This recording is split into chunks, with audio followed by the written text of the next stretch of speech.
And welcome back to the Don't Make This Weird podcast. I'm your host, Tony, and with me always is the dirty bean water drinker. Oh, get out of here. You can't even come at me like that. You know how many people drink coffee? Look, here's the thing. Leaf water is way better than bean water, so fight me. I said what I said. No, It tastes like grass.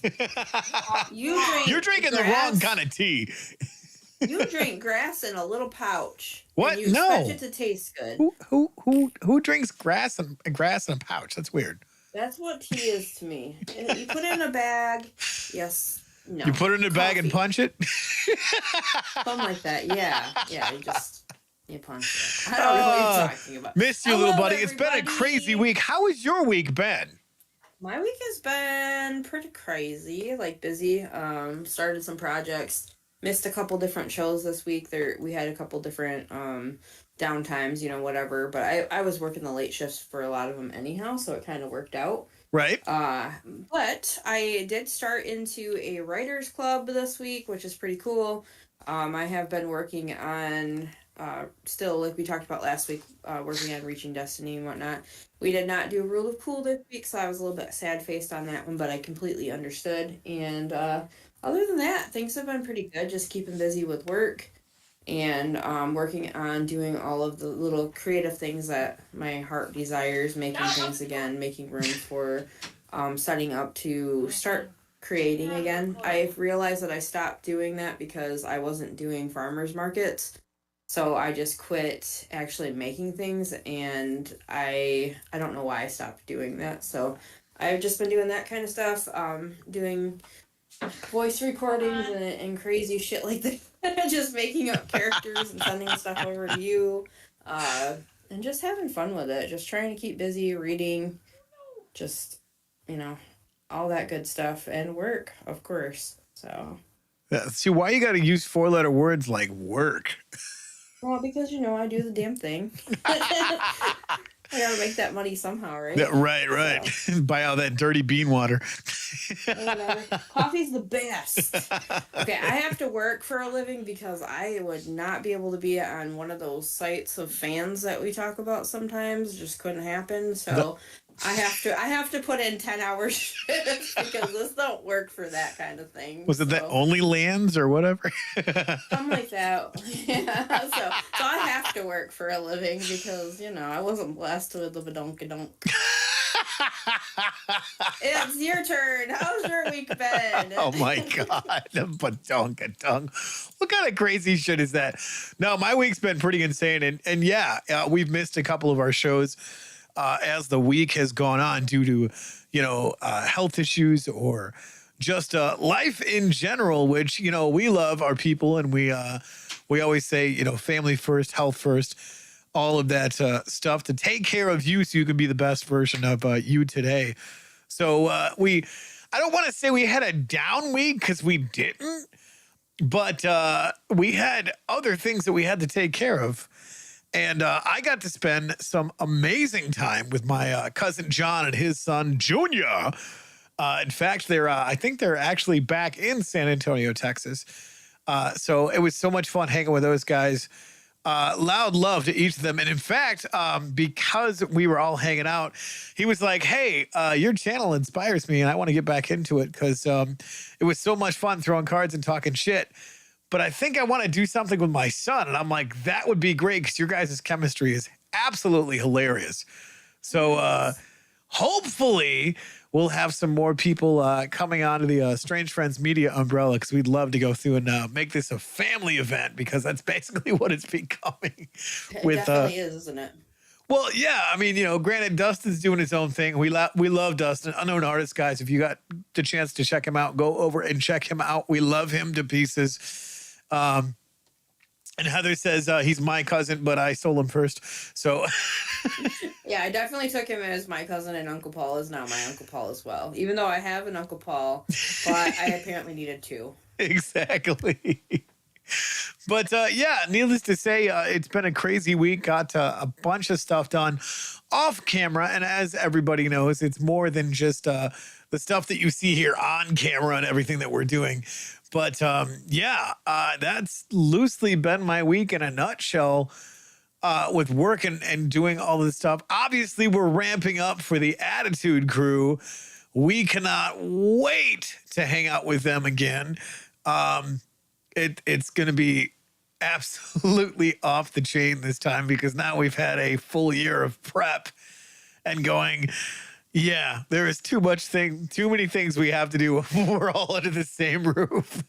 Oh my God, so many different things to just like try to collaborate on and do. It's like, oh, are we gonna have enough time? No, we never have enough time. And that's the funny part about it is all the stuff that we have collectively done. I mean, I don't even know how many intros or little interruptions in the videos that Jay has put all of us in, and the stuff that we've all collaborated on across multiple channels, not just with the Attitude Crew, but Jerks and, MTG Dreamer with Brian Kuhn and being the best DM ever putting up with our shenanigans, which I hope he's feeling better. Is he, have you heard from him? In the chat. Oh, he's in the chat. Right oh, now. Hey, Brian, how you doing, buddy? He's in chat, and my dad is showing up in chat. He just says, hello, YouTube. He doesn't even want to say hi anymore. I feel a little tear right here.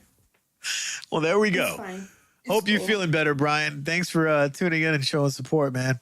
Appreciate you. Yeah, absolutely.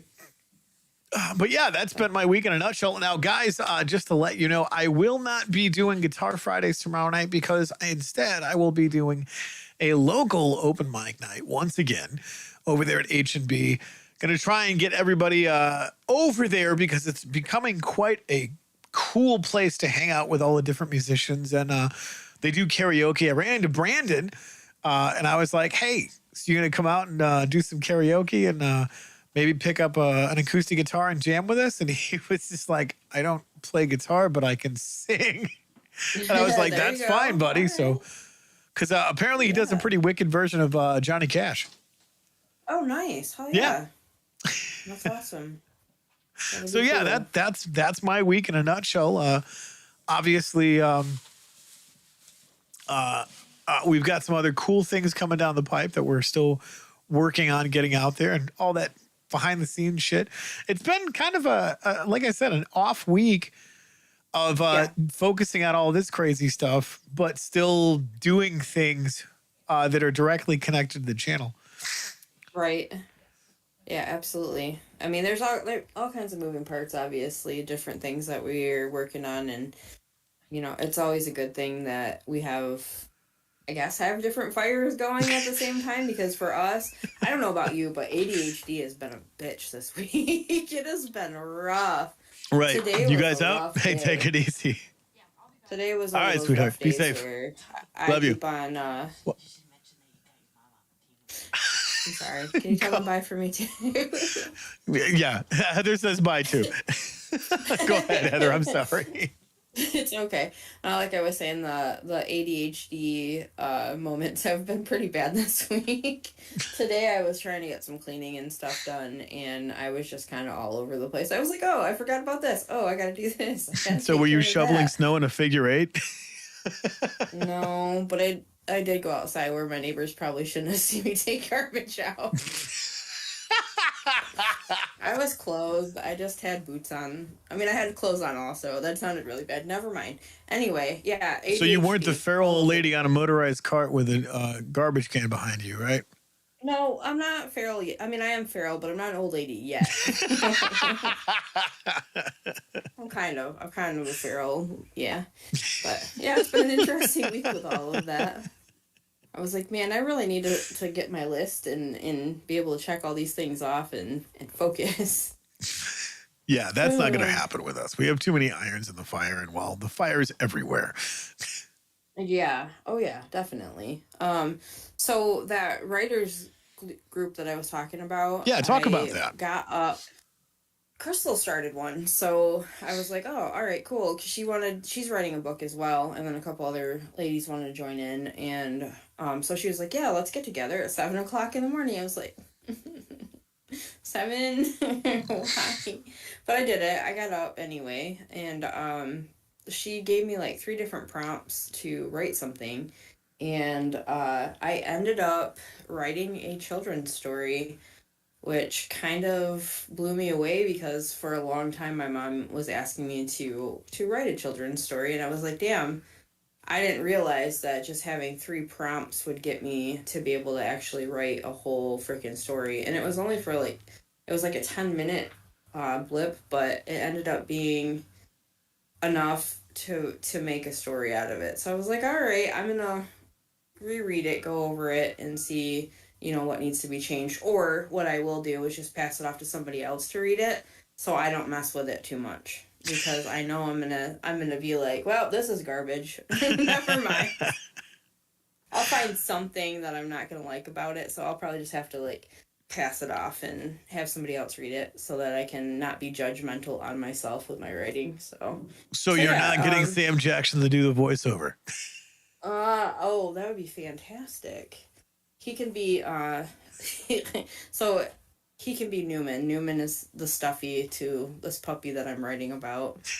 That'd be hilarious, actually. Oh god. Hell no, Yeah. you can't have any milk. Go the fuck to sleep. I know, fuck to sleep. Oh my god. No, I mean, if he ever wants to, I'm not gonna say no to Sam. It's like, yeah, read it. But yeah, so that's kind of been part of the week. Just got a chance to do that, and I'm pretty excited about it. It's gotten me to actually sit down and write each day because I promised that I would. So it's like the accountability part of it. If I don't have accountability, I do whatever. I realized that today. I talked to you earlier. Yeah. And I was like, dude, I'm just all over the place. I'm a feral adult. I don't know what I'm doing with my life right now. But I'm trying. I'm giving it that try. Right. Well, it's funny you say that because being all over the place, I mean, we talk about creative space all the time, and the fact that we've been bitten with that bug of being creative, and we find different inlets and outlets to create that space. One of the things that I was able to accomplish is we're kind of in hardware mode again of getting stuff cleaned up and things put together. So I've been rearranging the magic room to have it be a creative space for Melissa. So now she has her workspace with her workstation and like the computer set up between the 2 shelves, and like she's able to organize, and she does like graphics and stuff like that, like you guys do. Yeah. But it's a totally different thing. She's actually got like one of those little drawing pads that she can do stuff. And I'm going, this is absolutely insane. And I'm like, what do you think? Cool. She's like, oh my God, this is amazing that you gave me a place to be creative. Mm-hmm. And I'm going, well, hello, have we met? We're surrounded by creative people. And to have a place to be creative like that is just absolutely awesome. Yeah, it definitely helps with the process of things. And I forget sometimes. So, I live by myself. So for me, I have all of this place to be creative. And I kind of take that for granted sometimes. I feel like I'm like, I gotta do this. I should probably do this. Well, if only I had this set up. It's like, I have everywhere to go in this house. I could be creative anywhere. Right. And I don't have to worry about disturbing anybody or whatever. I can just kind of do whatever. Oh my God, we have a lot in the chat. Go ahead and get caught up. So over on YouTube, hello weirdos. That was me. Sorry. Brian joined in. Hello all. Brian said, yeah, sorry about my back, or my back kept us out of playing. No, rule of cool, because Brian wasn't feeling good. Boo, feel better, Brian. Hi, weirdos from Mr. Guy. It's okay, we understood we were missing the shenanigans. Hope you're feeling better. Brian said much better, about 90% well for me, so not bad. And Guy says back to Brian, take care of you. There's always next Tuesday. See you next Tuesday, LOL. And my dad says, hello, YouTube. Brian says, can't wait. And Mr. Guy says, just don't go feral Karen. You never go feral Karen. I'm not going to go feral Karen. No, never go full feral Karen. No, I'm pretty chill. No matter what. A feral is like just, looking like I brushed my hair with a wrench and just not taking care of things I need to take around the house, but not feral Karen ever. To give you some sort of incentive, this is what happens when you brush your hair with a wrench for a long time. Yeah. Probably yeah, not the best idea. You don't see what's underneath this business, you know. Um, yeah. Well, there's that. Yeah, I did actually have somebody ask me if I even have hair. I'm like, yeah, I have hair. The answer is you'll I never know. Yeah, it's for me to know and you to never find out. Because yeah, I'm an international. I'm in the Wigness Protection Program. No one will ever. That's the funniest part about it. And I know I've said this before, but like at work, because I change it so much, Yeah. that they're like, it was the manager with blonde hair.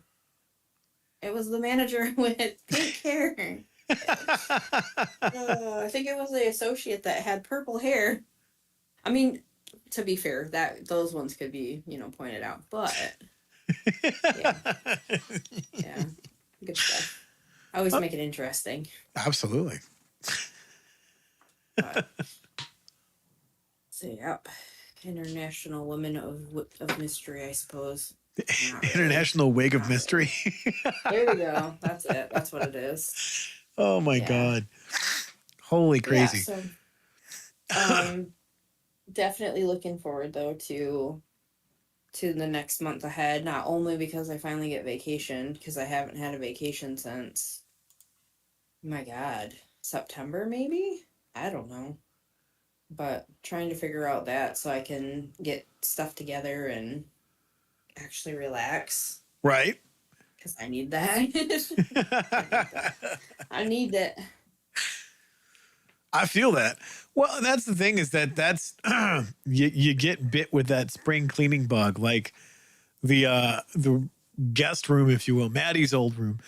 We have cleaned and ready for the attitude crew if they want to crash here.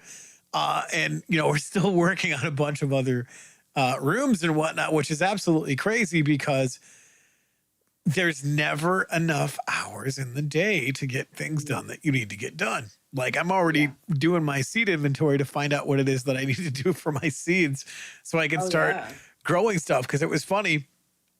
One of the things that came up in my Facebook memories was I planted my seeds already. And I'm like, shit, I'm so far behind right now because I'm still playing catch up from 7 months ago. And I'm like, what the hell, man?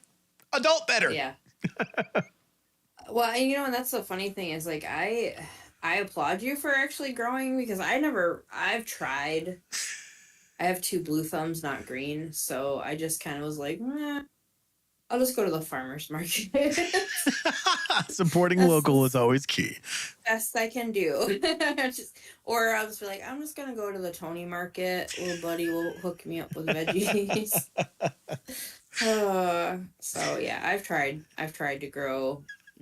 It don't go well. It's really easy because I thought the same thing for the longest time. And then I started going back to like all the stuff my grandmother taught me. And I'm going, wow.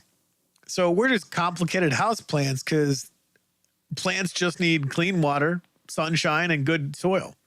And everything grows. I honestly, the way that I do my stuff now, it's absolutely hilarious because I just take a handful of seeds and go and just plant them and whatever comes up, comes up. Work? Yes, it works great. Really? So I have raised garden beds out back here. Yeah.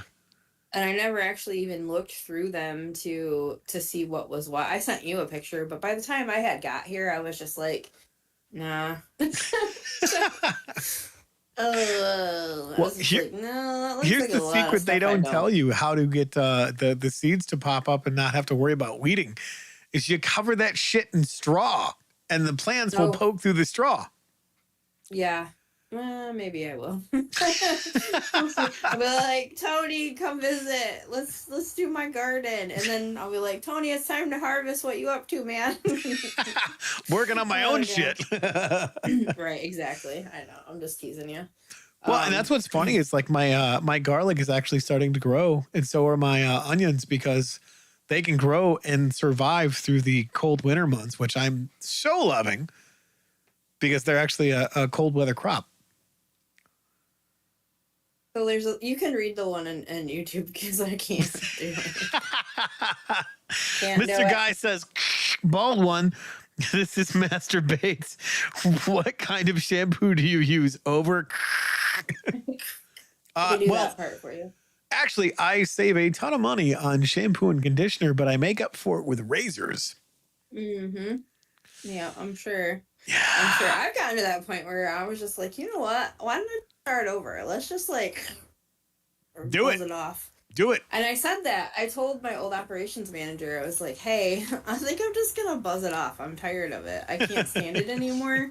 Can I just get rid of it? Yeah. And she's like, no, you won't be able to wear your hair right. It will look funny. Your head will be too small or something. Like, you don't even see my real hair underneath. Like, let's just buzz cut it. It'll feel cool. Right. Get rid of it. Well, and that's the best part about that is, when you get all of that. And now here's the thing. Don't do it in the wintertime because nobody told me when I did that. Because I decided to do mine in the summertime to shave my head for the first time because I was just frustrated with it all. So I shaved my head and my face was all nice and tan. And I remember. The rest of my head looked like somebody bleached it. Yeah, it was so bad. I remember that. Yeah, if you're thinking about going bald, do it in the wintertime. Trust me, because in the summertime, you're going to have a nice, even tan on your face. But where your hairline's at, it's going to look like somebody bleached it. And don't, for the love of God, shave your head and then go spend 2 days at the beach. Because it's not going to end well for you. Because I looked worse than a nice hard-boiled lobster. I probably had second-degree burns on my head. But yeah, take it from me. Don't do that. Don't do that. No. Oh my Hey, Jeremy's in chat. I did see that. Hey guys, popping in late. Welcome though. Is he jumping in tonight or what is he doing? Because I don't know if he got the Discord set up. I don't know if he is. He was supposed to be. Oh, sorry. It's always like when someone says something. There we go. Hey. Wouldn't shaving your head in the winter just be just as cold? Yeah. And Time Capsule joins in and says, hey. Hey, what's up, Time Capsule? Hey, Blade chiming in over on Twitch. How is it going? Hey, do me a favor. Get Jeremy set up on Discord so he can jump in and chat with us. Because, holy cow. Get him on here, boy. Oh, you know what we didn't talk about? We did Chill Stream. Oh, yeah, that's right. We did Chill Stream and we played, say it for me. What's that? What it's called that we played. I always say it weird. Oh, Gadget phone. There we go. I'll let you screw it up, not me. Yeah, I completely screwed it up now. Gadget phone. That's what it was. Gadget phone. So yeah, we did actually jump on and play that for a chill stream, and it was a lot of fun. Yes. A lot of unicorns and hot dogs. I think that was the theme of the night. Or a unicorn hot dog, whatever. It's fun for us to play it, but those that jump in, because we were so concentrated on drawing, I think it makes it harder to stick around. But you guys did. You guys stuck around and watched us just be dum-dums and draw a bunch of crazy stuff. I know I am not the best artist. However, I tried. What are you talking about? My art is top shelf. Like Andy Warhol would be jealous. Oh, I mean, I didn't say that you were bad. I said I was. No, I think I've mastered the art of stick figures. I didn't do too bad with my stick figures. I was like, look at me go. Look at that, boys. Yeah, it was absolutely hilarious. I'm going to actually send this link over. So hopefully he joins us in. So talk amongst yourselves. All right. Also, I was going to point out the let's get weird sign that I have. It's a neon sign. But with the camera, I don't know. I can't adjust how bright it is. So all it looks like is one big blob of light. I thought it was so cool, too. I was so happy. I was like, look at it. Sweet. It's not, though. It doesn't look well on camera. But anyway, can't have it all, I guess. Right. It looks cool, though. I mean, I thought it was perfect for this. Chaos Gaming and Brandon can actually draw. Yeah. Yes. Oh my God, can they? Holy cow. They are artists. We are not, but it was fun. And then, as we continue to keep on doing chill streams, we'll be able to add more people on, or whoever wants to come and hang out with us. But like I said, it's a little bit rough when we're concentrating so hard, and you guys really aren't getting like this kind of back and forth with chat. But we are glad that you guys came and hang out with us. So, and you said tomorrow night you won't be doing Guitar Fridays because of the karaoke and the open mic night over at H&B. All right, that'll be a lot of fun. I've been to a few of those myself. All right, Jeremy, Tim, if you guys are actually over there on Facebook land, I sent the link to your Facebook Messenger for Discord. So chime in, come hang with us, fuckers. Come hang. Haven't seen you guys in a while. Actually have an interview tonight. It's been a while since we've done that. No kidding. So. Well, and that's been part of the process of getting schedules together, because we've had interviews. The unfortunate thing is, whether live for jobs or whatever, they've unfortunately fallen through. So once again, you're stuck with us, and here we are. This is what you get, guys. This is what you get. Okay, working on it. Okay, sweet. Hell yeah. But go ahead, Heather. Oh, I was just, filling space. Oh God, man. No, just like that would be awesome if they can jump in. We can talk a little bit about what they've got going on over there at the Man Cave. I know you've been there recently. Not sure if we'll be able to head over that way. I know we have a lot going on throughout the visit, so not sure if we'll be able to make it over that way. But we do have a lot of filming, recording, intros, and all kinds of craziness for the channels. So looking forward to doing some of that. And we did a little bit of creative writing with that. I don't know what will stick or what won't, but we do have a bunch of different intros, and I know that you guys love those on their channel. So we'll see how it goes, being a part of it. Andy Burke is joining in. Hey, Tony and Heather, and Mr. Guy in the chat. Andy Burke in the house. What's up? Andy, happy to see you, buddy. Well, and that's God, Jeremy's been around. Well, when I was down there for the Super Bowl party, good Lord, we had figured out that we had known each other for 20 years. Oh wow, okay. Because I followed. So let me pull me up on the big screen here. So I met Jeremy and his band. Basically 21 years ago, 20 years ago. I can't remember, but he was in a band called Pitch 13. Okay. And they did all of the crazy stuff. They played at Captain's Cove. They played up and down Midland Street, Saginaw. What's the Hamilton Street Pub? All these different places that they did these gigs at. And they were an incredibly good live band. Mm-hmm. And kind of fangirling over, how I am with local bands, that you have a good local band and you just kind of do your thing. Like the band that recently comes to mind is the Blind Riots. Like those guys, absolutely.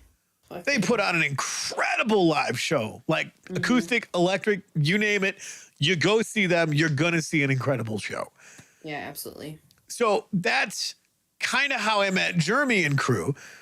And it's hilarious because here we are 20 years later, sharing the stage and having all kinds of crazy shenanigans go on. And we've shared so many stages together. We've written so much music together. And it's great seeing all the different incarnations of bands and projects and things that we've worked together on. Fast forward to 5 years ago now? Was the early incarnations of the Man Cave. Yeah. And as it has been built, I mean, all of us have put blood, sweat, and tears into this thing. Shout out to Jeremy for opening up that place and turning it into an incredible venue. But getting the opportunity to see this thing going from a 3-car work pole barn with all the buzzers and whistles to now a full live studio for podcasting, live stage area, drum room, huge freaking bar, bathrooms outside with is the beginnings of a pizza brick oven. Nice. Just the list goes on, like two, three or four workstations for video, audio, recording live sound, recording live video. Like the list goes on. I was sending it to Mr. Guy when I was back down there, and he's like, "Oh, daddy, like." Nice. But I mean, you've been down there, Heather. You talk from a perspective of what you liked about that place and what really stood out to you.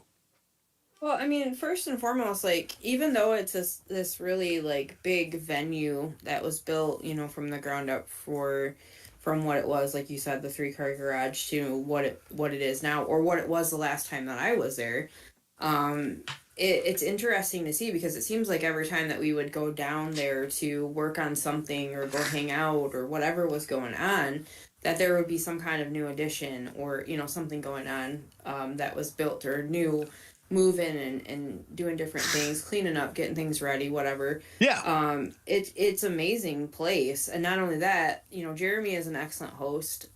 We've always had a really great time every time that we've gone.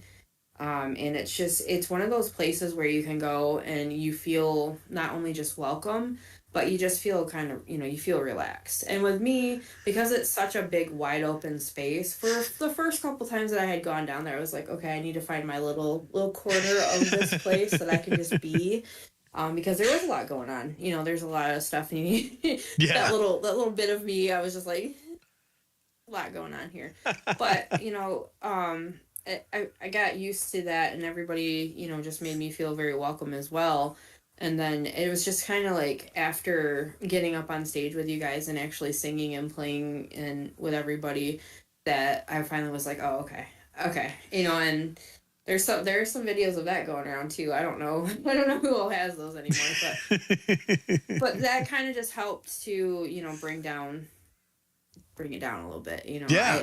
It seems like it would be the opposite, having gone in on stage and then afterward everybody's like, hey, that was good. I was like, oh, thank you. You know, you think that I would be a little bit more nervous about it, but I was like, yeah, thank you, I appreciate that. It's like, okay, I got this, I'm good.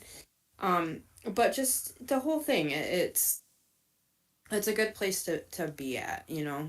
After everything kind of winds down, you're still surrounded with a bunch of great people, and it's just a safe place. It's a safe place to be at. So, well, and that's one of the things that I really enjoy. Like you said, there's so many different things that have been changed and upgraded and remodeled or added to or taken away from. Like, it's so nice going down there now and actually being able to use a righteous bathroom instead of you know, the olden days of having to pee in a porta potty that wasn't even heated. There's a real toilet. Right. Oh yeah, there's two. There's actually the guys and the girls' bathroom. So. Oh, thank God. That was one thing.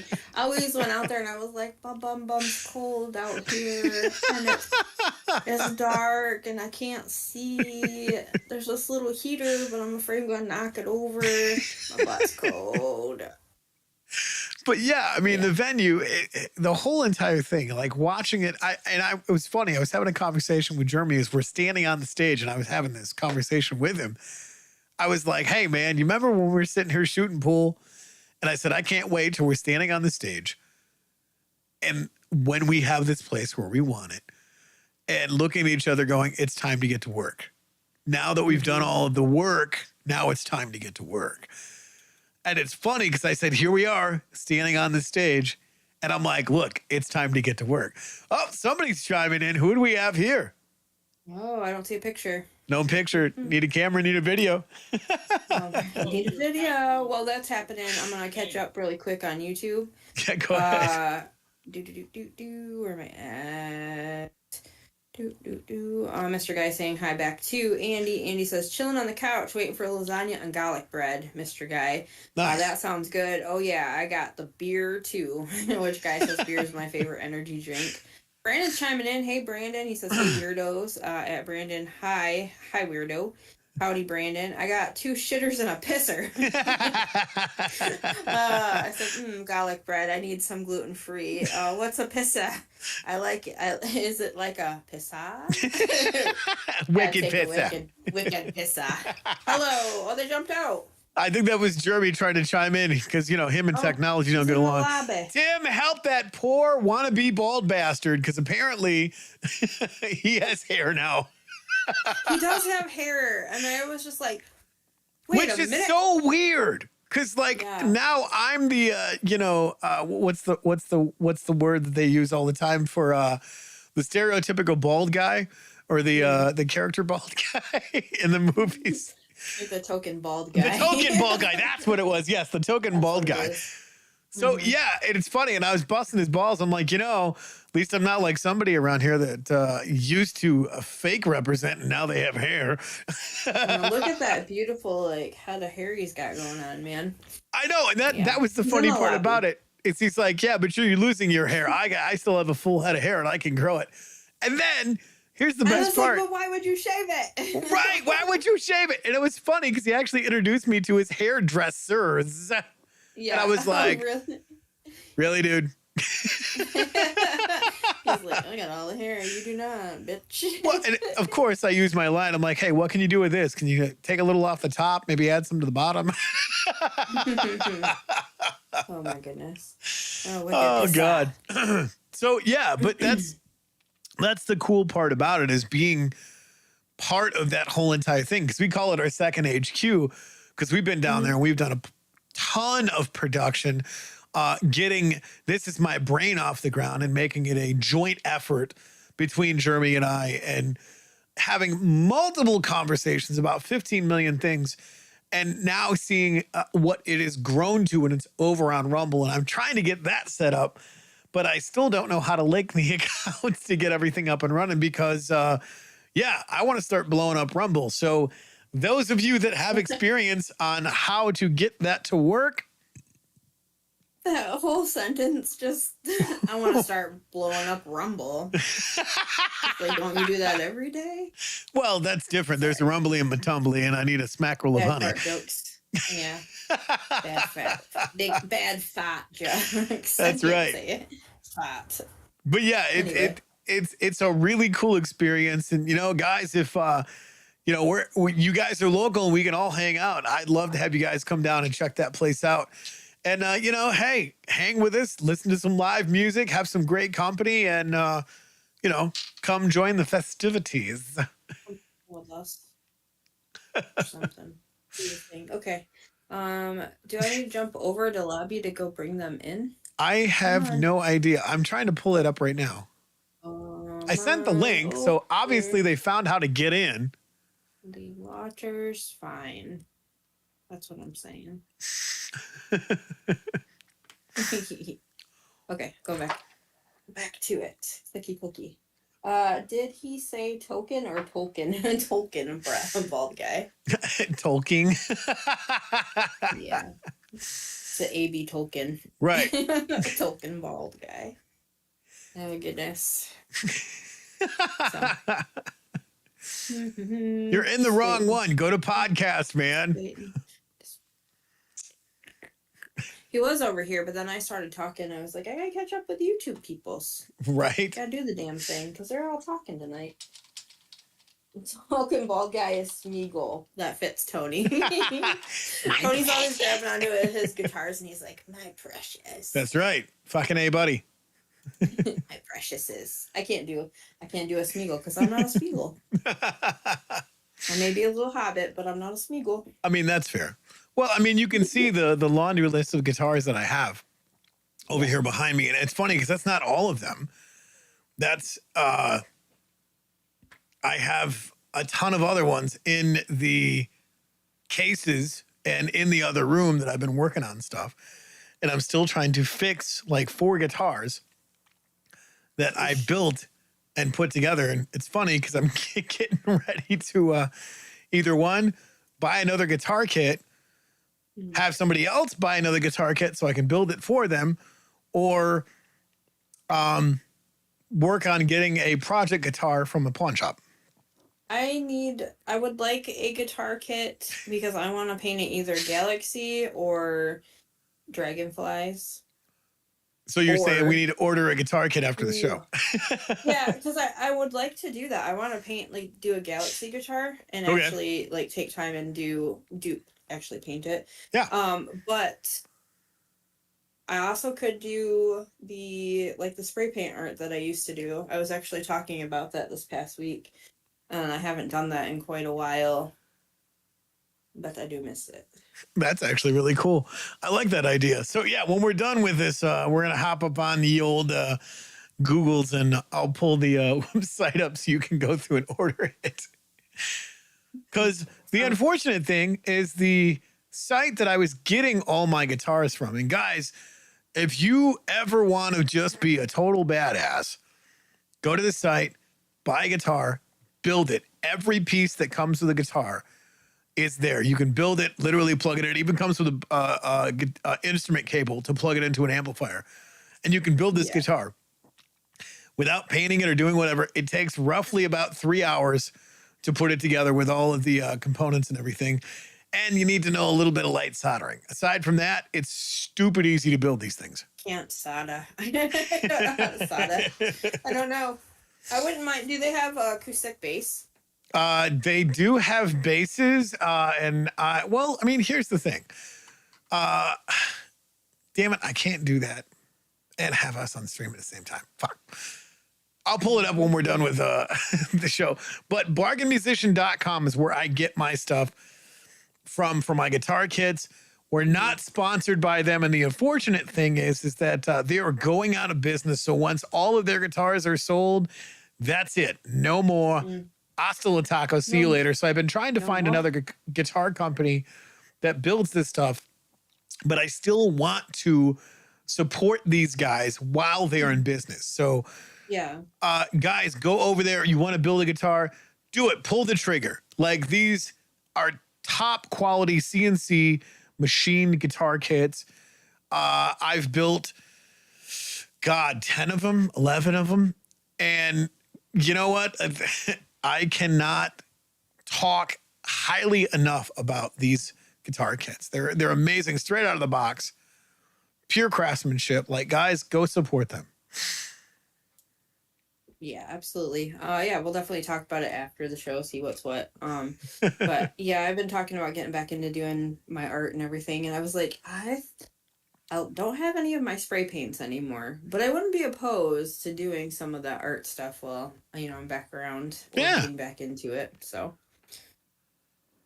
Well, and I mean, you did some other really cool things with the way that you did the what was it, the little jewelry boxes or whatever, and you painted them. I repurposed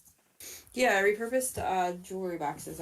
So a lot of the big thing that I do with like my craft, the things that I do is I recycle. And one of the things that I had seen somebody else repurpose a jewelry box, and I decided that, hey, I could do that. So someone gave me one, and I was like, do you care if I like redo this? And they were like, no, not at all. So I did one, and I actually had dragonflies on as like the handles and stuff. So I did one that was like this really pretty, like purple and greens and blues and whatnot.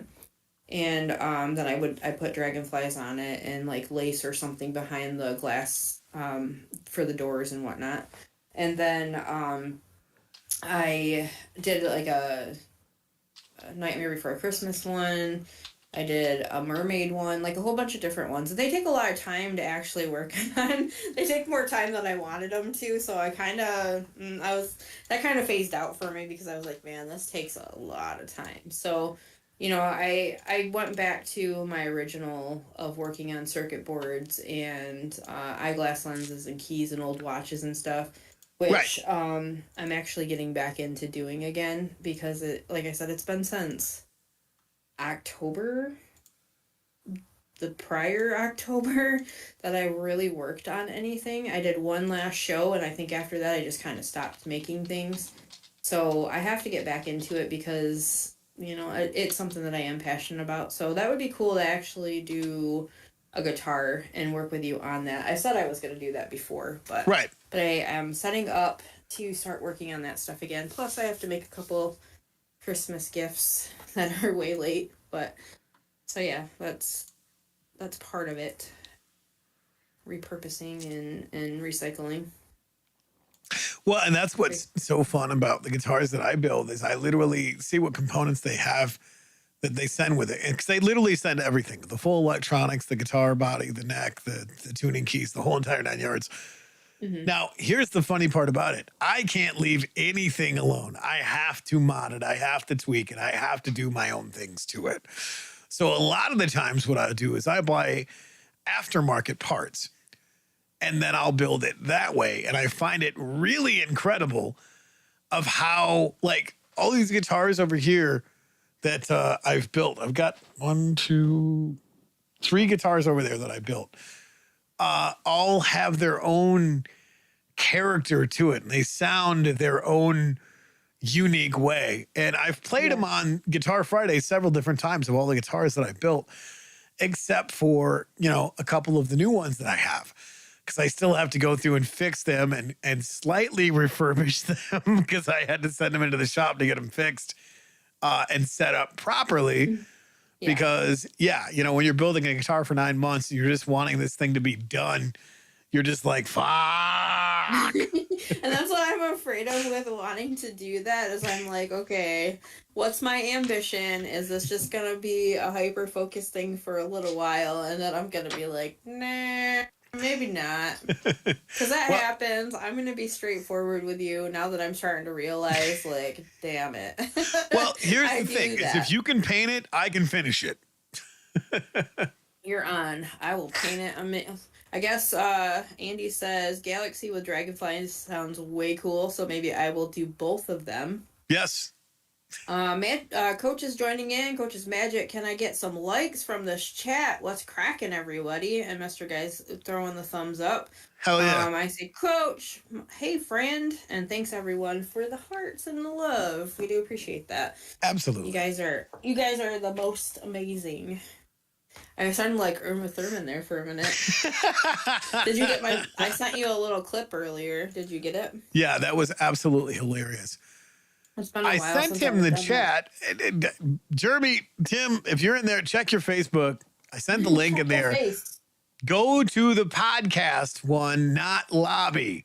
So if you're in there, make sure you're in the... They were in the right spot in the beginning. Yeah, they were in the right spot. So, yeah. Come on back. I'm sorry, guys. Hey, there he is. Hello. Welcome to the Don't Make This Weird podcast. First time guest, long time podcast host. What can I do for you? We have tech to deal with over here, so oh, okay. A professional podcast entity like us to just jump in willy-nilly on a cold night. Yeah, that's all right. Welcome. Yeah. I mean, come on, guys. Can you hear us both in there? Yes, we can hear both of you. All right. Okay. Hey, there we go. Now we got the video camera going. Okay, nice profile there, good sir. Yeah. Camera, but you guys were talking about. There we go. See, here's the thing: is we're a professional crew. Yeah. All the whistles and bells. Yeah. I could take you to all the camera angles. Let's give them the full show. Yeah. That's right. So, talking us up pretty good, and then talking shit. So I mean, of course. Whoa! Who's talking the shit? We heard some shit. I heard some. No. It was him. Oh, we're talking all the shit. It was the one-armed man. It was Tim. Okay. I was like, wait a minute. I was giving nothing but love your way. Well, you can I can pop on myself, anytime. All right. We decided. I'm like, well. Hey, there we go. I want to pop on the Discord with all of the whole studio, yes. So we can. So that took some setting up. Well, hello and welcome. How have you been? I haven't seen you in forever, Jeremy. And Tim, I have yet to meet you. Yes. You got your webcam working up? There you are. Yeah. I put myself down there. I don't know where I want to put myself on broadcast. Let's get rid of our Tuesday crew. Well, right now you're below me, so. He's the man, the myth, the legend, the cave troll, self-proclaimed. Self-proclaimed. I am All right. here. He calls himself the cave troll, but he's really up here in his roost all Yeah, the time. So I think that's am the better spot. up here. If you, and my I'm man cave shot. We're gonna blow you up sir. on the full screen. So give us the 411. Yeah, there we go. Now you guys can see all that. Oh, I am up here, and Yeah. he is over there to A row. that side. I was just stuck on one, but that's okay. Oh, there we go. Yeah, there we go. Hello.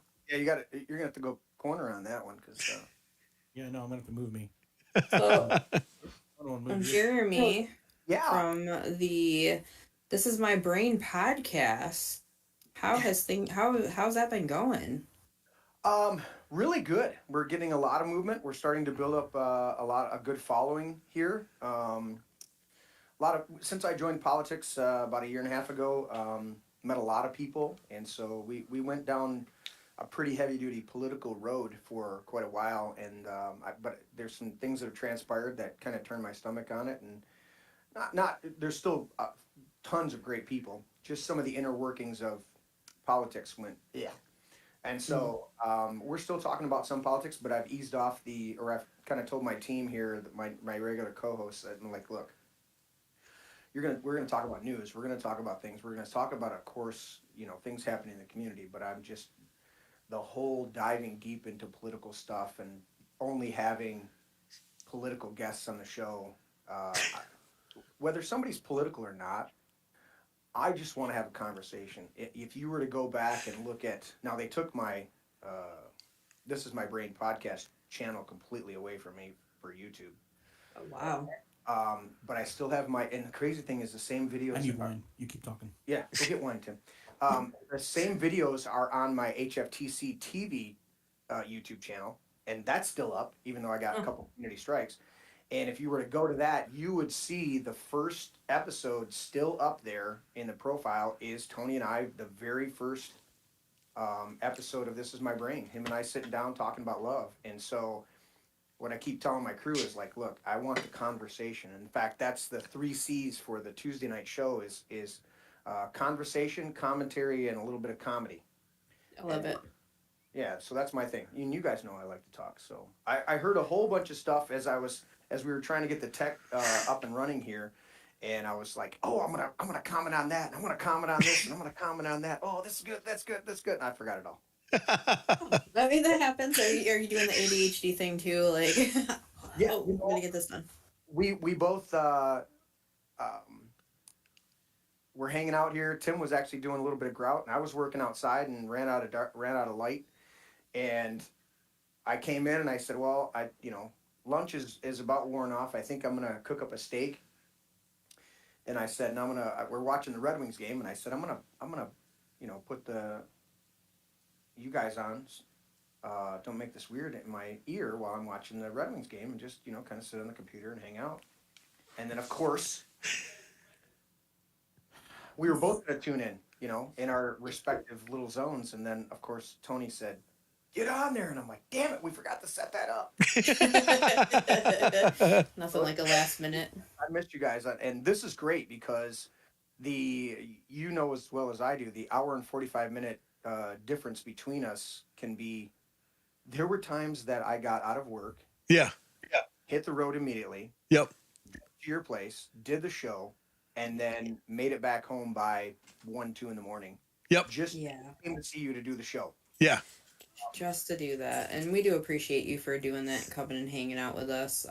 It was always a great time having you come in and you playing, your band playing and everything. Right. But yeah, it is nice. But I do miss being in the studio myself, But I only had like 6-minute drive home, so. Well, and that's one of the things that I wanted to talk about now that we got you live on stream here. Is, take our audience through the process from the beginning concepts to, as Tim went through and did all of the different multiple shots of what the man cave looks like now. And you talked about putting a table book together, which I'm excited to see what that's about. But talk a little bit about where the man cave actually came from and the evolution of it. Okay, so But then why they call us Mr. Whoa. oh, he's playing media. Yeah. I'm messing with shit up here. So how long ago? It was 8 years ago I've been here now. Something like that, yeah. We moved out of our Gully Road house. That's a whole big story there. We tried to. It's a big story. Anyways, we moved out of that house and we moved in with Tanya's mom and dad temporarily here on this property. And it was temporary. We were expecting to be here maybe a year or two just to find a place. We actually even looked at a house across the road. In that time frame, Tanya's dad developed Lewy body dementia and Parkinson's, or came down with it. A product of Agent Orange, really. He served in Vietnam, and so we were at that point. Tanya's mom found out that we were still actively looking for our own place, and she said, "You can't leave now. I've got to have help with Dad." And we said, okay, but that means we've got to have some kind of vested interest in this place.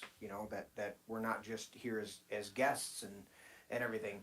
And Dad and I'd had when you've got another man in the house, and you've built up your property, you've got a little bit of there's an adjustment there. And so we had a couple times where we butted heads. At one point, I was told, your barn privileges have been revoked. That's the phrase he used, and I went, fine. I will store my hockey stuff in the upper garage of the house, and as soon as we find our own place, we're out. But we worked through that. We reconciled that, and of course, Dad's, he was going through his decline, and just getting worse and worse. And at a certain point, he came to me in a lucid moment, and this was his spot. I mean, he had his chair in here, he had his fridge in here, and this was his refuge. He had a fridge or a TV, and he had what the hell did he have? He had some satellite down here, so he came down here. This was his refuge, and there were 3 garage bays because he used to do boats, and so at a certain point in a lucid moment, he looked at me and he said, "The barn is yours, son." And I went, "Okay," and that was about 5 years ago. Yep. And I started if we go to so where that camera's located right now, that corner is where I first started with my first TV and the whole computer. So I put a whole computer desk back there that we had Yep. in here, and I put a big TV above it, and we still had the garage door bays, and we had all this stuff going on that wall. Yeah, on the wall, what you guys can't see, below that camera is a corner leading into the bathroom. But where the bar is, and that above me, and that was the wall that had the doors where people drove in. Yeah, Yep. That's the parking lot side. You know what, Tim? I should have had you turn on that GoPro down there. It's forward facing the other way. Oh, that's right. Oh, and the screen and I'll go do that. Okay, cool. So then the process began of figuring out what I wanted to do in here. It's my space, now it's been given to me, and so I want to honor that. But I'm not into boats, and there was a. Oh, well, I also have the rail shot, but I mean that shoots over the rail. That shoots over the rail. That's the what Jeremy is seeing. Yeah. So if you look right on the side there, just below "This Is My Brain," there's that door. Right there in that corner is where I first started off doing stuff, and I built the table that I'm sitting at right now. I built that as a tall table they would call that a long table. It's a standing bar table. You're really not supposed to do, or not required to do chairs. It's kind of table you're now sitting at. That I'm sitting at. So it was taller, and that's where Tony and I sat with. Yes. Just stools for the first broadcast. Do I have that media? That was a really heavy table, might I add. Yeah. And so then at a certain point, I'm talking with, Dad's really out of it, and we're taking care of him. But Tanya's mom, she's coming down. She's like, "Well, what do you want to do?" And I'm like this. I'm like, and so it began a process, and it got to a certain point where I was like, okay, if we're not, she's like, "You don't even do mechanics." She's like, "Why don't we just," and I'm like, okay. So we got rid of the lift, and we got rid of the garage doors. And at that point, I literally built the second floor where I'm sitting. There was a second floor back over behind where Tim's currently at. There's the wood shop back there. That was something Dad built. Not where I'm at on screen, where I'm at in the room. Yeah, here behind us. And so I expanded that floor area, and I made this whole. It took out all 3 garage doors that were behind me. There was a 12-footer over here, and then 2 8-footers. Those got all taken out, and I built this whole floor across here so that I could have what we have now. And so Tony knows that. So give you guys a time frame during the lockdown, when the lockdown hit, the fake what do we call that? When that happened, I had a couple of my guys they're like, we don't know what's going on. None of us really did. And they said, we're just not we had every right to go to work, to keep working, because part of the emergency stuff was if you had a home that somebody was living in and you were actively working on the home, that you could continue working on the home, because that is somebody's living space and you need to, be able to button that up, And so we were actively remodeling 2 houses and we could have kept working, but we talked with the builder and my guys, a couple of my guys didn't feel comfortable. And so we just took a month off, and I built the drum booth and the stage during that month. And then everything else progressed from there. I've always had Tony knows, I've always had a projector. Yep. For years. And so I got a projector, and the original screen was 17 foot diagonally. And then the newest screen, when I put the addition on with the bathrooms now on the back, I had to work on the other side of the wall, which used to be an outside wall. And I said, you know what? I'm expanding the screen. I'm making some other changes. And so now the screen that Tim, I think he's going to kick on that GoPro, is 23 feet.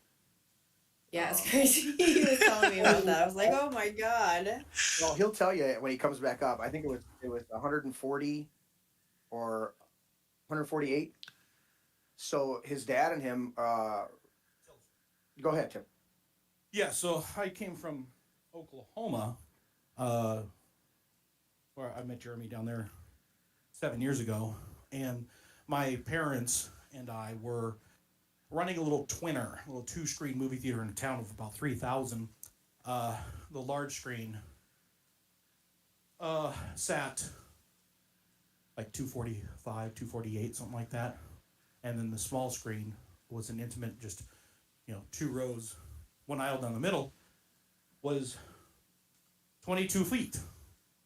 And he expanded his screen that other week, and I said, how big is that? And he said, measured it, and it's 23 and a half feet. I'm like, your screen is 1.5 feet larger than the one I showed Frozen on 56 times. So you definitely want to torture snowman. I get it. I got into it. That's expanding, and there's so many little details. It was cool. We put that on the table cam. Is that what we did? No, we put it on the. It's what's called ATM. Now I can't see the preview because we have the 4K full screen. Yeah, it's on the table. Yeah, you got there it. we go. Perfect. There we go.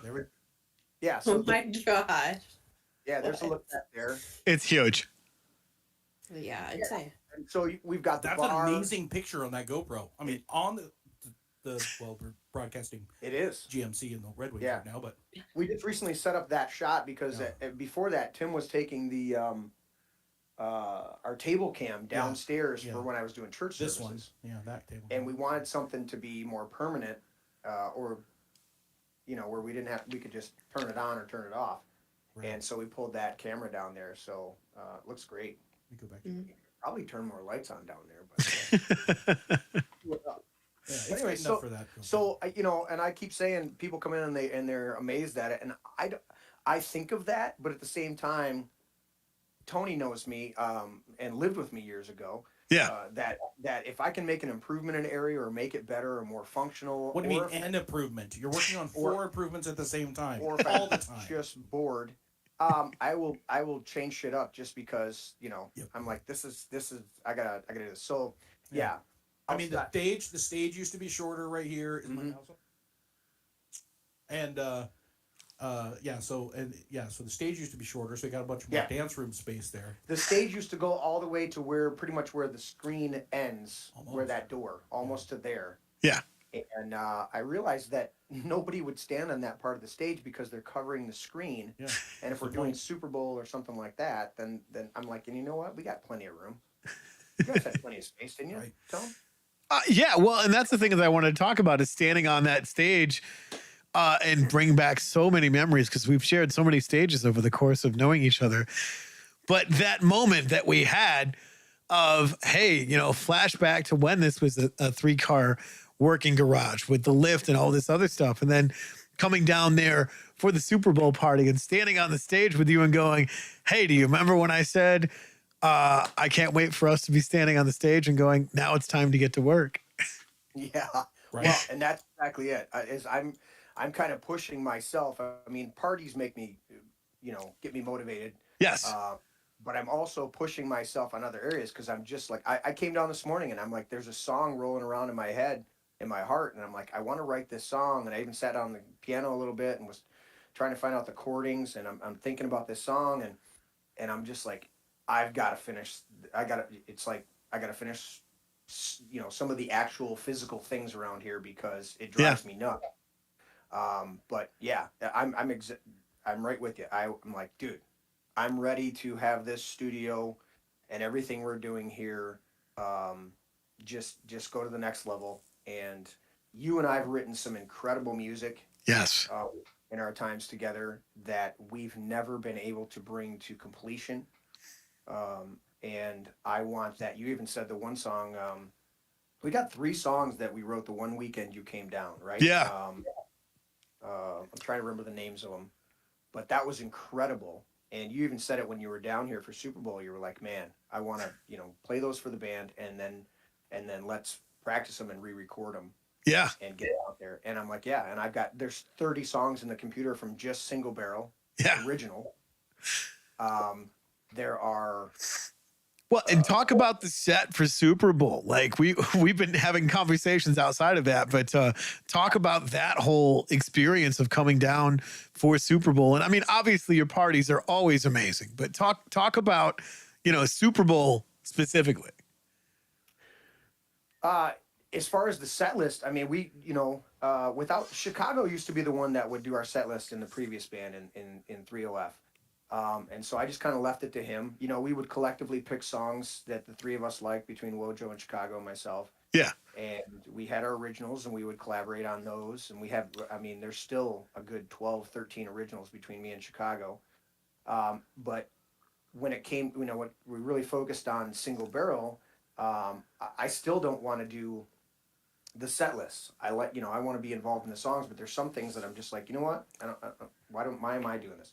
So I handed it over to Brady and Matt, and Brady kind of took the charge on that, and he just went through. So we collectively put the songs together that we wanted to play that night, and we just did them in the order, read them out, and then he looked at it and goes, okay, and I said, okay, now put them into 2 set lists and put them in order of each set list. And so he sat down and did it. And then, I don't know, did I send you, I'm trying to remember if I sent you, Tony, the set list, or did I just tell you you're going to be thrown into the fire when you get here? Yeah, it was pretty much the latter of trial by fire, because that's what we always do when we jump on stage together. Oh, I think I did tell you that you were going to, I'm like, be prepared, you're going to play. Yeah. Is that why that one song sounded that way? Oh god. Yeah, I was my guitar was tuned to the key of K. I think that was what was. There's one song we were listening to, only one, yesterday. Yeah. And the first maybe minute and a half, the tone was off, like it wasn't meshing. And then you found out where we were. You were probably dropped your half step down guitar, and you slid up a half, and the rest of the song was just killer, dude. So yeah, Matt and Brady and I were in here last night, and we really didn't practice much. We noodled around a little bit.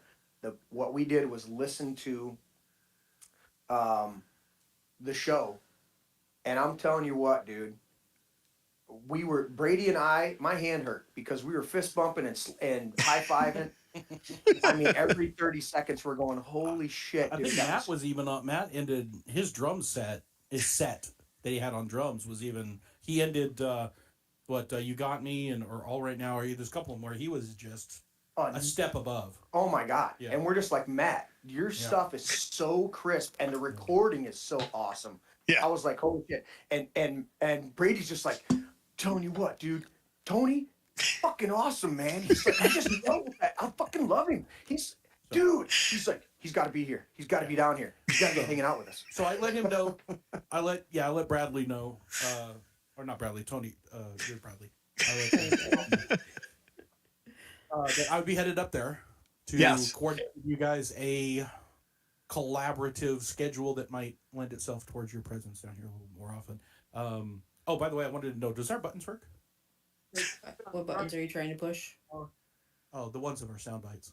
I heard in my ear. Did you guys hear that soundbite? No, we didn't hear anything. So that's in the. That's a different system. So yeah. we have a pad of sound bites and quotes from movies. So if that's not I mean, this is to get this on the fly and get it going.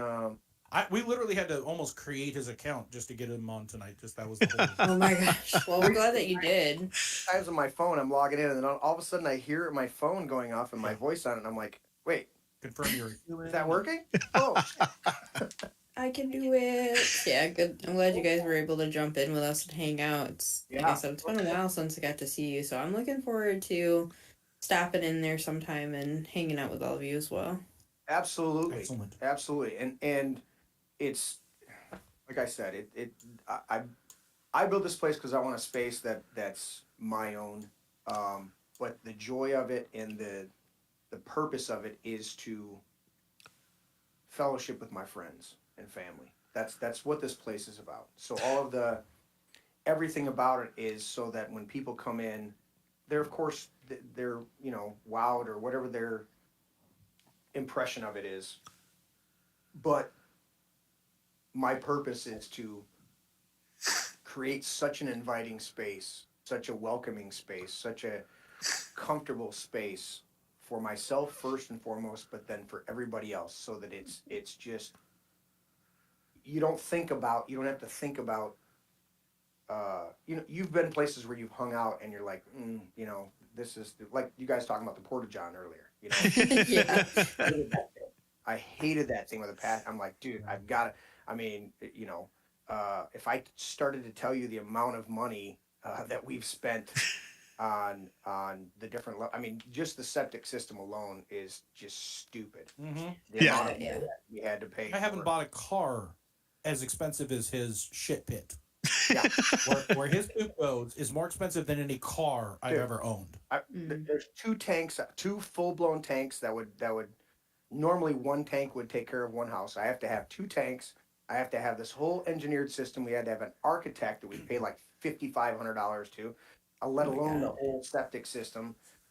There's a whole electronic pad with a alarm that'll go off if it does. It's like, oh my God, just because I got clay. And then when they're digging the hole to put I remember the tanks in, he gets down past 3 feet and hits all sand and water flow. And I'm like, are you kidding me? Oh no. It's like, so but again, it's to me, because it's a refuge, because it's a sanctuary, it's a place where people can come and hang. That's what it means to me. And so, I'm excited because when I see my friend Tony come down that I've missed so much, and he's had his, some encumbrances, some issues that were keeping him from being here. When honestly, Tony, when you were all lit up and you're like, dude, this is it. We got to do it. I'm like, yeah, let's do it. And so that's my excitement about this because, and not having to have an outside shitter. I will tell you guys. You're telling me with absolute confidence that okay, so putting the concrete floor down for the bathroom area got delayed. Oh yeah. I was so fucking pissed. I'm like, I want this fucking, and it just wasn't working out to where it was part of the inspections and part of timing, and I was working on other jobs. Concrete wasn't available for quite a while too. That's true. Yeah. Yeah. We were calling about and concrete shortage. Yeah. And crazy. I'm like, dude. So I literally, one of the parties, was it my birthday, Tim, or was it birthday? I showed up. No. This past this birthday. Year. Okay. Yeah. Was it my birthday or was it before that?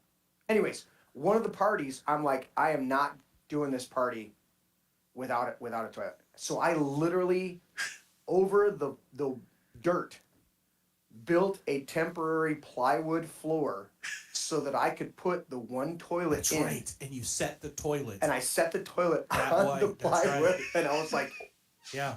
I'm having a shitter. I don't fucking care. Yeah. And so the deal is around here is that when when a new shitter goes in, I will test it out. He's the first to. You're the one that christens it. Yeah. King of the throne, eh? Once I got the floor poured in there, I immediately had the other toilet, and I'm texting Tanya and Vicky, my mother-in-law, and I'm going, get the Porta-John out of here now. I want it fucking gone. I don't want to see that thing ever again in my life. It needs to leave now. They're like, are you sure you don't have this and don't have that? I'm like, the toilet is in. It works great. I want that fucker gone.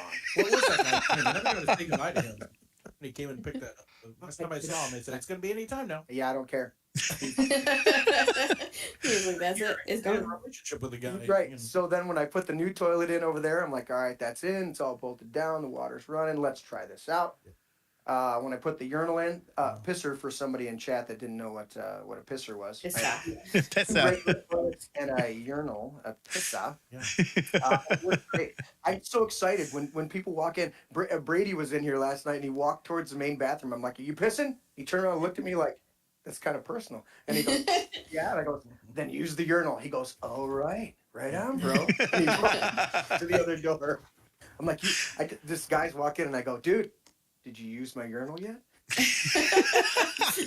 kind of a little creepy. Well, speaking of using your urinal, to go back to what you were talking about and creating a creative space down there, it's always been such a really cool collaborative effort of working with you, whether it was at the old house in Vassar that's no longer there, creating your studio, to now this full-blown production place with spaces to do all of that stuff. Like, how much of that from the old days bled over into the design that you have now and creating that creative space? Like, what went through your mind? I mean, I know because I was there, but like telling that to everybody else, what was some of the thought processes that you wanted to create that space for people that just came in and said, okay, let's get to work? Well, the space itself has been an evolution. It's evolved as I went along. Like putting in the new screen, I had to cut out part of the shelf. Do we cut to that shot with the screen, Tim? Yep. Actually, I can wipe to that screen. Nice. Okay, so if you guys look over just above the bathroom door, there's a shelf, just like on the drum. Light color. Just like on the drum side, there's a shelf. Yeah. Well, that shelf used to come over another 5 feet. So when I cut the stage back and expand the screen, I cut that whole shelf back so it actually matches. I don't know. There's a lot of light And over the bathroom door. Yeah, just above Shelf. the bathroom door, right there. Yeah, if you can see the pointer. Yes. Anyway, so that's just one little thing. Everything in here has been an evolution. When I first built the drum booth, speaking of what you're talking about, Tony, is I looked at the drum and I'm like, I want an isolation booth.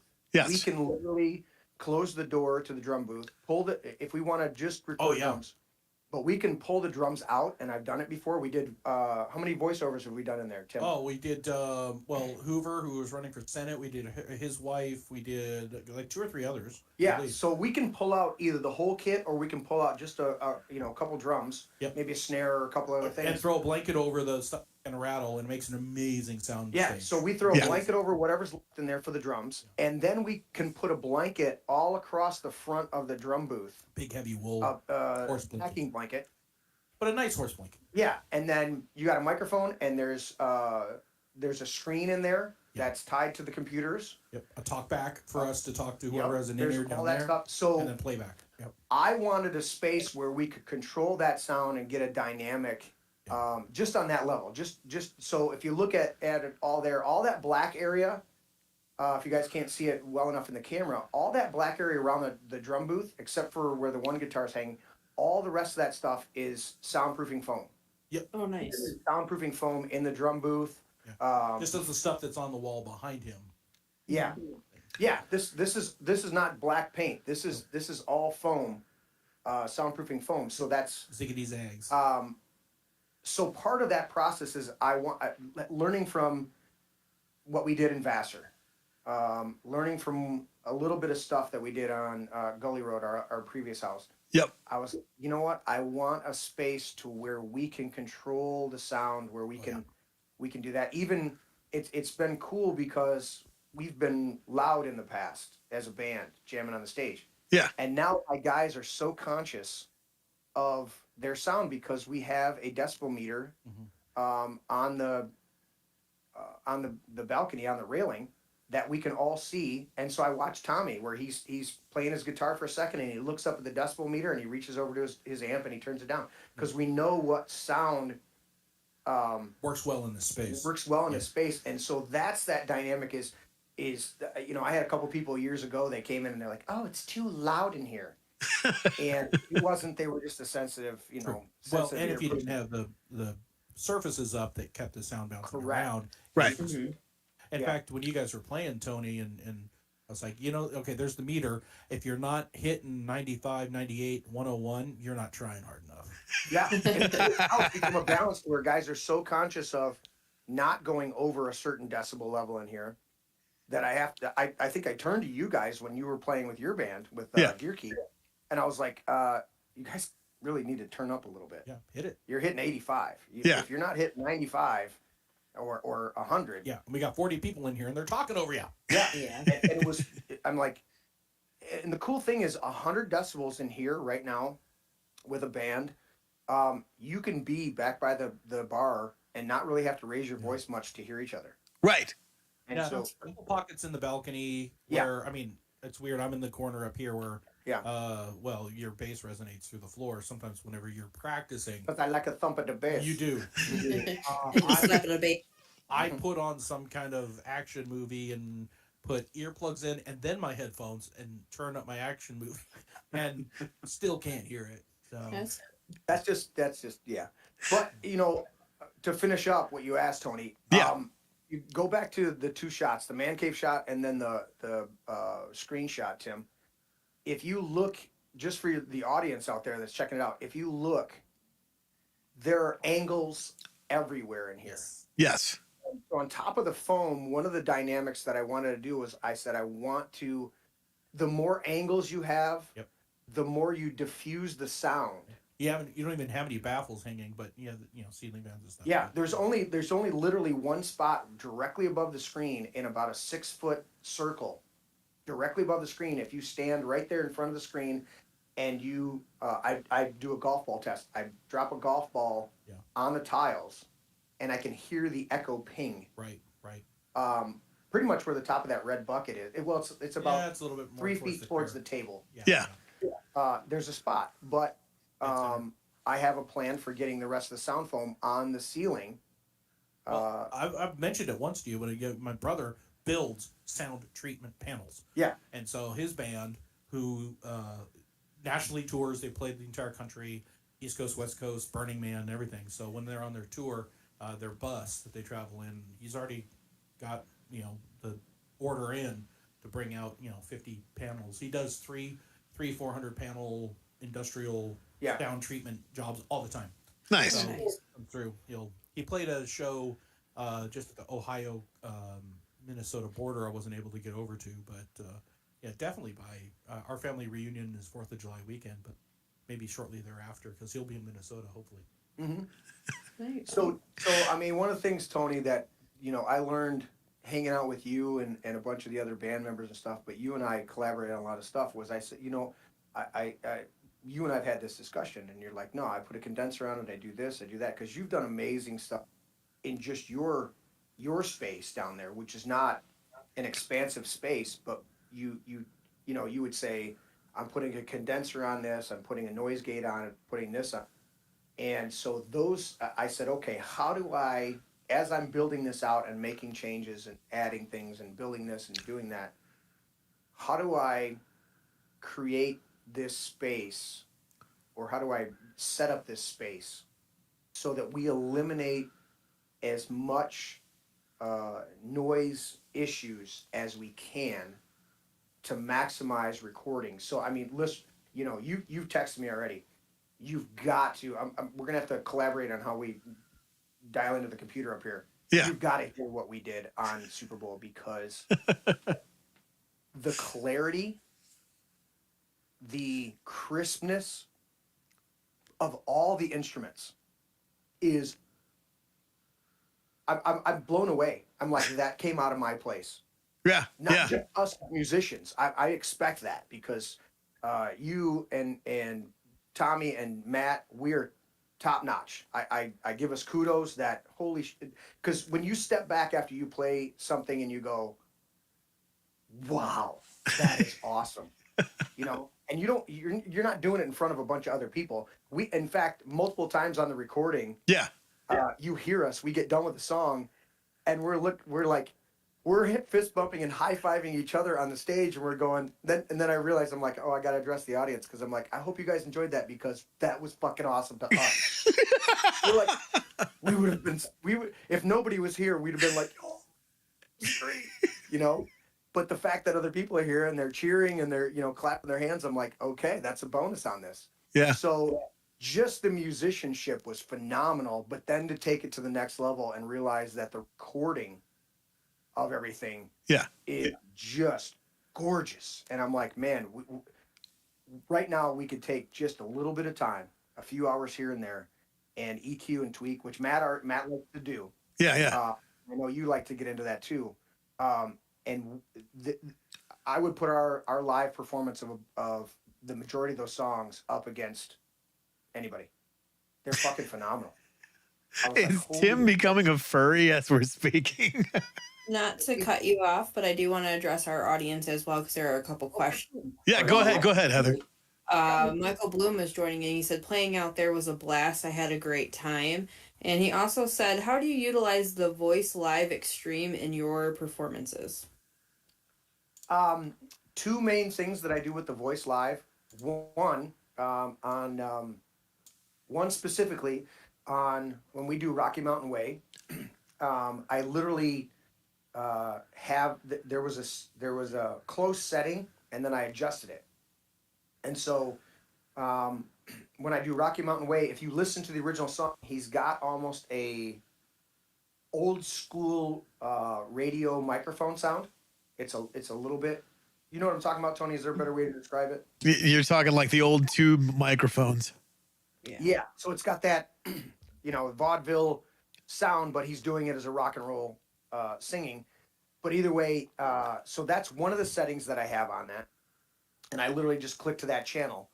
The main thing that I do on Can't You See and Simple Man and Sweet Home Alabama, and there's While My Guitar Gently Weeps. So if you listen to While My Guitar Gently Weeps, that song has a four vocal overlay.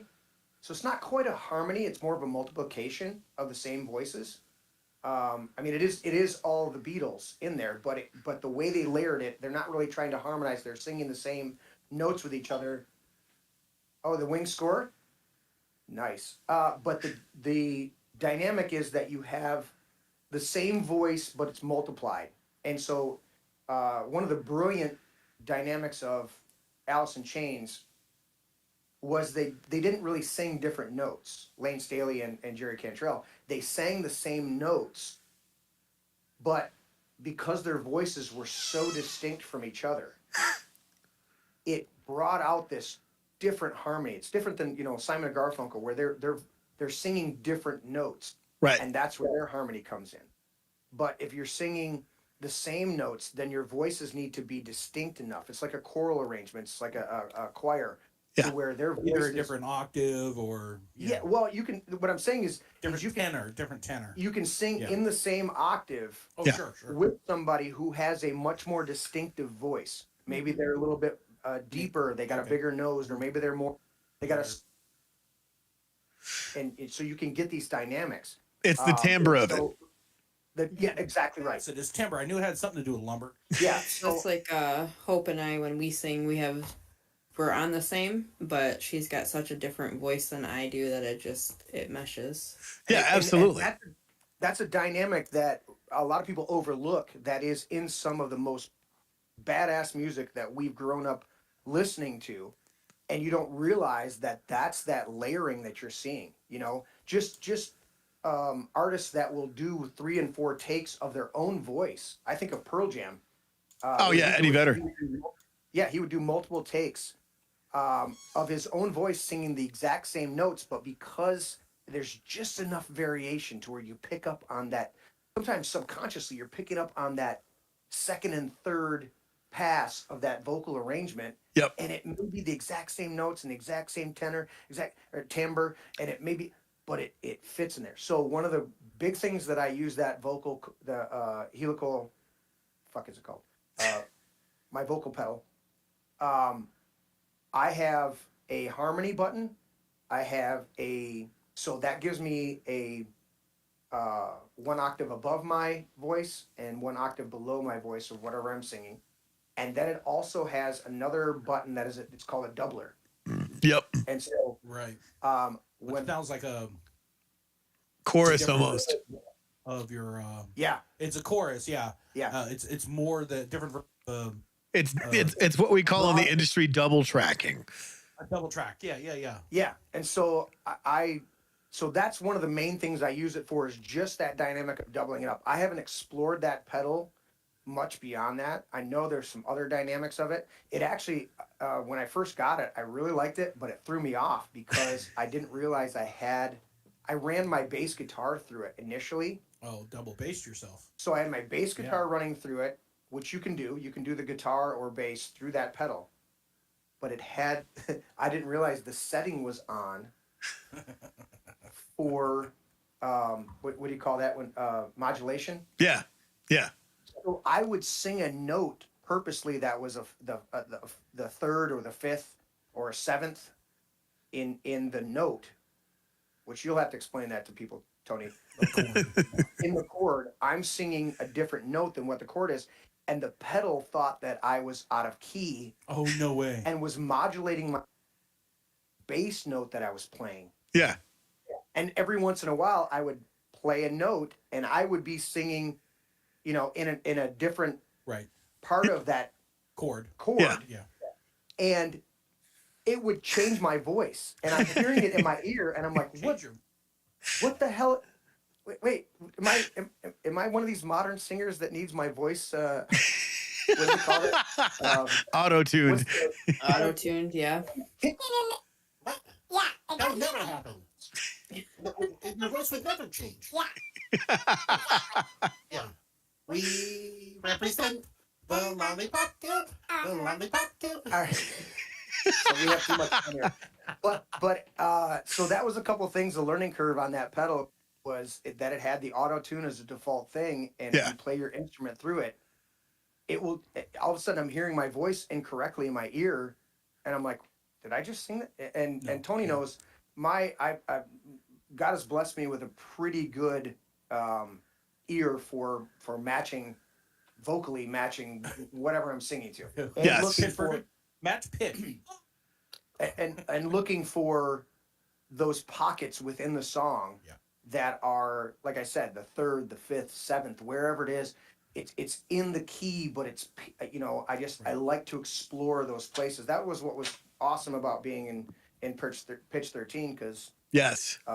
my guitar player Donnie, he's like, I always like this the name pitch 13 because there's 12 musical pitches. He's like, I want to find that 13th pitch, that dynamic of where you create something unique out of what's, there's only 12 pitches. There are 12 notes. But we got to find that something that's beyond, and that's what it's about. We can play a song that has one chord through the whole freaking song, but how it was written and what the flow of that whole mix can bring out. I'm amazed when we sit down and do covers, and I'm like, really? This song this is the notes, and then I pick up another one, and I'm like, oh shit, we're all over the place. Van Halen. When you think of Van Halen, you think of just this guy's all over the place, and he's shredding it. And it's just some of the most iconic music out there. And then you put the bass in my hand, and I go, I got 2 notes to play for this whole fucking song.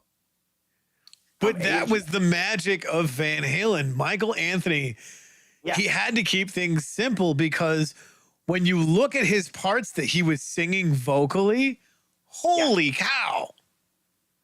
Exactly.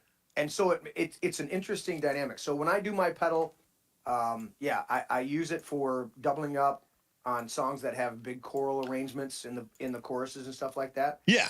And then I want to work on a couple of the other songs, but a lot of the songs we pick are more accustomed to my voice. So I always have the reverb on, but I'll hit the delay every once in a while.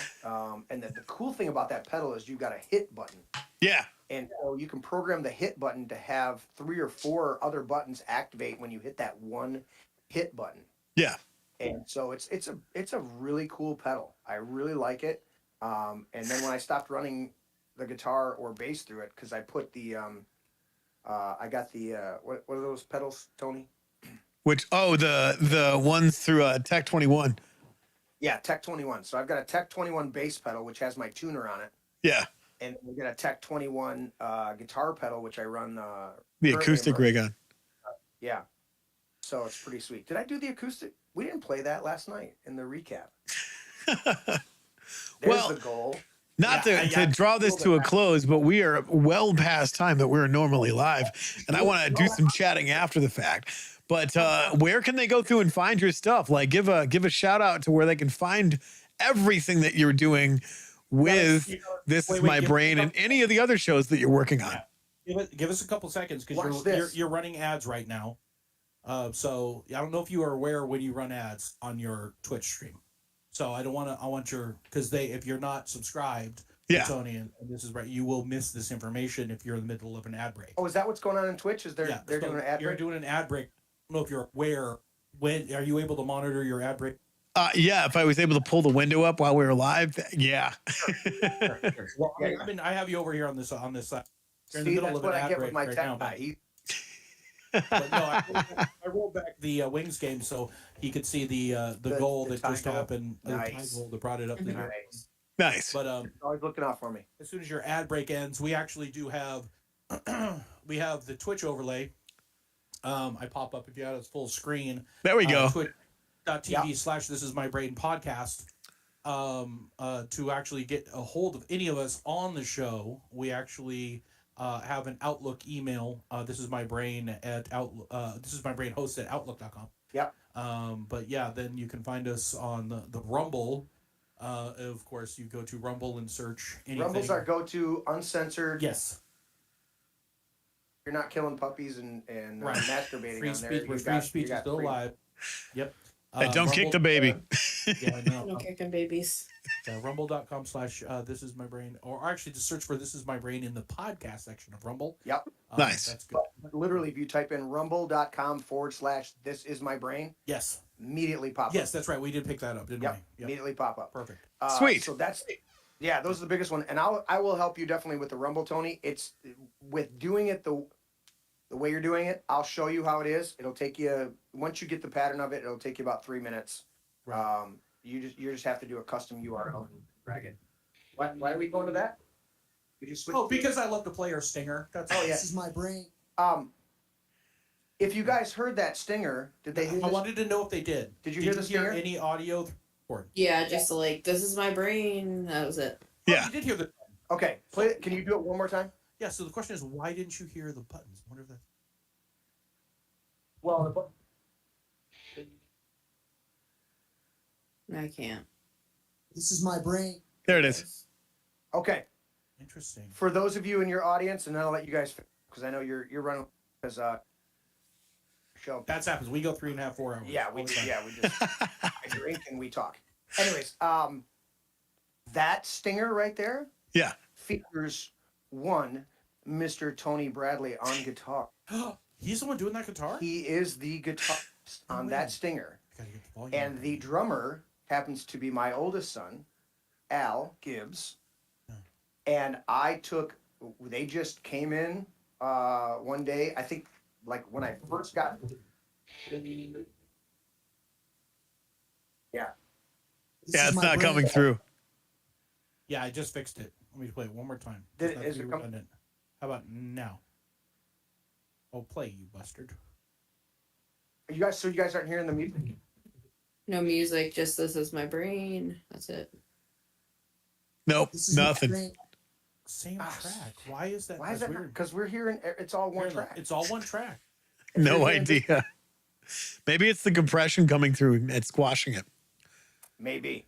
Anyways, so I guess you guys didn't hear that, but Mr. Bradley is so the opening song for our show is me with 3OF playing a song called Seasons, and that clip right there when you tune into the show is Tony Bradley on guitar and my son Al on drums, and they actually sat down and just sat down and recorded a bunch of takes of whatever they felt like drumming.